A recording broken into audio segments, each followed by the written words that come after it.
Meron na naman akong private message na tanggap. Nangihingi, ano daw ba ang maipapayo ko sa mag-asawa? Well, madalas ba kayo magkaroon ng pagtatalo? Normal lang naman yan, di ba? Yun ang buhay mag-asawa.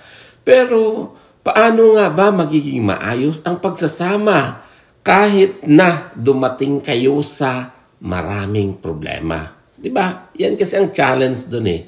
Okay, ito ang mga tips ko. Akin lang ito ha. Okay, ang tips ko para mapanatiling matatag ang inyong pagsasama bilang mag-asawa.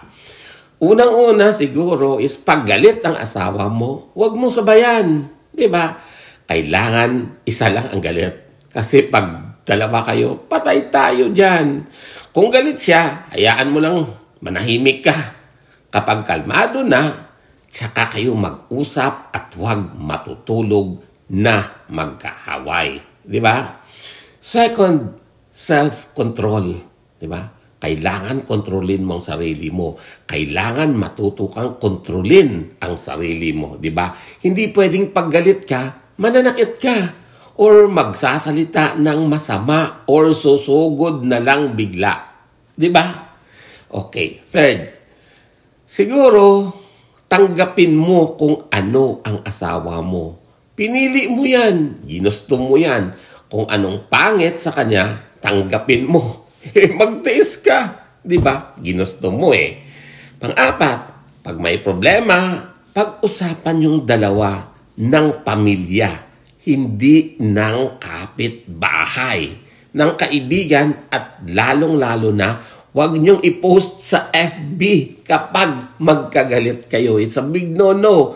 Pag may hindi na pagkasunduan, huwag hayaang humantong sa sakitan at hiwalayan. Huwag maghamon ng hiwalayan. Huwag ganun. Fifth, pag galit siya, marami ang sinasabing masasamang salita. Huwag mong dibdibin kasi dala lang yan ng emosyon. Isipin mo, galit lang siya. Ang taong galit, wala naman niyang sinasabing maganda. Galit eh. Diba? Hindi kanyan pupurihin. Feeling mo, pag galit sa'yo, pupurihin ka. Galit siya eh. Ang gawin mo, pasok sa kanang tenga, labas sa kaliwang tenga. Diba? Pang-anim, laging yakapin ang asawa at mga anak. Makakaluwag daw yan sa dibdib. Totoo yan. Diba? Nakakagamot ng sama ng loob. Diba? Nakakaluwag ba ng problema? Next, number 7. Appreciate mo ang asawa mo. Kung pogi siya or maganda siya, sabihin mo, ang ganda-ganda mo, ang bango-bango mo, di ba? Or let's say ganun, huwag mo pagdudahan na kaya siya nagpapapogi o nagpapaganda ay dahil sa iba. Mas dapat, ikaw ang unang makaka-appreciate nun. Di ba? Appreciate mo yun sa kanya.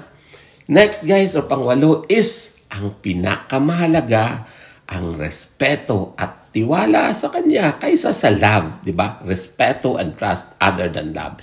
Yan kahit anong mangyari, hindi yan dapat mawala sa dalawang nagmamahalan.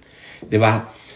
Next, or number 9, be friends with your wife or husband. Magiging kaibigan ka sa asawa mo. Masarap na ang asawa mo mismo, ang kabarkada mo, ang friend mo.